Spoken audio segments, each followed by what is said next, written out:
والسلام على سيدنا محمد أشرف المخلوقين وعلى آله وصحبه أجمعين. Le secteur qui a été le plus impacté durant la période de la pandémie Covid-19 est le tourisme, notamment l'hôtellerie. Aujourd'hui encore, plusieurs établissements n'arrivent pas à reprendre le cap d'avant Covid. C'est dire que ce secteur, malgré son importance dans notre économie nationale, reste très vulnérable et nécessite un accompagnement constant et régulier. Dans les circonstances actuelles, notre pays compte beaucoup sur le tourisme pour combler une partie du déficit dû à la sécheresse persistante et au coût très élevé de l'énergie. Cette 5e édition du Forum international du tourisme à Meknès, que j'appellerai le Forum du jour d'après, puisqu'il est fort constaté que la pandémie a causé un désastre dans le secteur.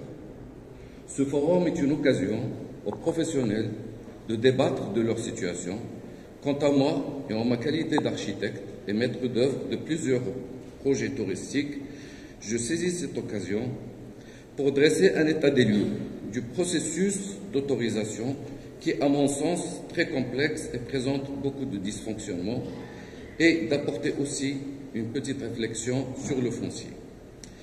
Il est à rappeler que le délai de rigueur pour l'obtention d'une autorisation pour un projet de taille moyenne et qui ne nécessite pas d'études spécifiques, comme l'étude d'impact ou l'étude d'accessibilité ou autres, est de 2 mois maximum.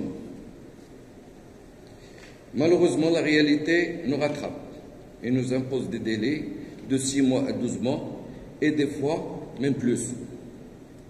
Donc beaucoup d'investisseurs, devant cette lenteur procédurale, abandonnent leur projet. Pour pallier à cet état de fait, les autorités compétentes ont promulgué la loi 47-18 qui installe les CRUI. C'est la Commission régionale unifiée d'investissement, avec des prérogatives étendues dans le Centre régional d'investissement. Et c'est le seul cadre de prise de décision sur les dossiers d'investissement, puisqu'elle réunit autour de la table que les personnes de premier rang qui sont habilitées à prendre des décisions.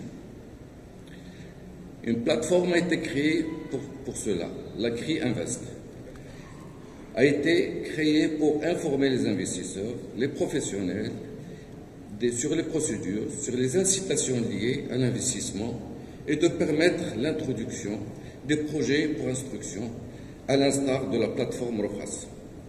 L'objectif est de limiter les intervenants et de réduire la durée d'obtention des autorisations. Tout le monde s'est réjoui de cette initiative. Tout le monde s'est réjoui de cette initiative. Cette réjouissance n'a pas duré, malheureusement. Le CRUI, qui se réunit chaque semaine pour statuer sur les dossiers d'investissement et doit émettre un avis dans un délai de 15 jours, étant donné le nombre important de dossiers à instruire, la CRUI reçoit des projets d'investissement de 9 provinces. Et pour la moindre observation, des dossiers sont retournés aux pétitionnaires pour complément d'études. Et du coup, ce va-et-vient nous fait perdre beaucoup de temps. Centralisation de l'ensemble des projets par la CRUI n'est pas pratique et nous pensons qu'il serait judicieux d'instruire ces dossiers localement au sein des annexes du CRI, puisque c'est toujours les mêmes personnes qui siègent dans la CRUI pourront statuer localement sur les possibilités, sur les projets, et avec une possibilité d'inviter plus souvent les investisseurs et leurs architectes.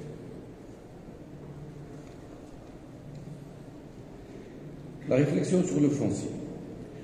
Nous constatons aujourd'hui encore que la plupart des projets touristiques sont érigés sur des terrains privés, souvent non inclus dans la zone touristique ZT, prévue par les plans d'aménagement. Du coup, l'investisseur doit faire face d'abord à des prix d'acquisition très excessifs, très élevés, et on se retrouve dans des zones où le prix du terrain coûte 15 000 dirhams. Donc dire que c'est une charge supplémentaire qu'on aura à ajouter à la construction et à l'équipement.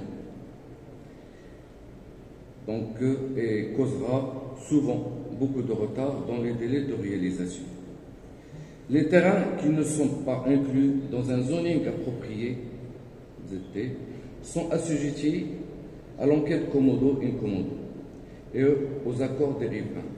Là, permettez-moi de se poser la question: quelles sont les nuisances que risque de causer un hôtel aux riverains, puisqu'il suffit qu'un refus d'un riverain pour que le projet ne voit pas le jour. Donc j'invite les responsables locaux et régionaux qui veulent bien développer le tourisme dans leur territoire. Ils doivent prévoir des terrains équipés pour recevoir des projets touristiques à des prix abordables et avec des mesures incitatives. Merci de votre attention. Merci Steven Aboud. Je pense que nous avons la chance d'avoir un représentant du CRI qui pourrait peut-être nous éclairer plus par rapport à cette problématique, sachant que, bien évidemment, Steven Aboud a mis l'accent sur deux problématiques majeures qui risqueraient de toute évidence de freiner un peu l'investissement hôtelier, à savoir les délais un peu de l'obtention des permis de construire et d'aménager, et deuxièmement, c'est la cherté du foncier et la rareté du foncier équipé qui pourrait aujourd'hui encourager l'investissement hôtelier de manière globale. Si j'ai bien résumé un peu vos interventions, c'est bien.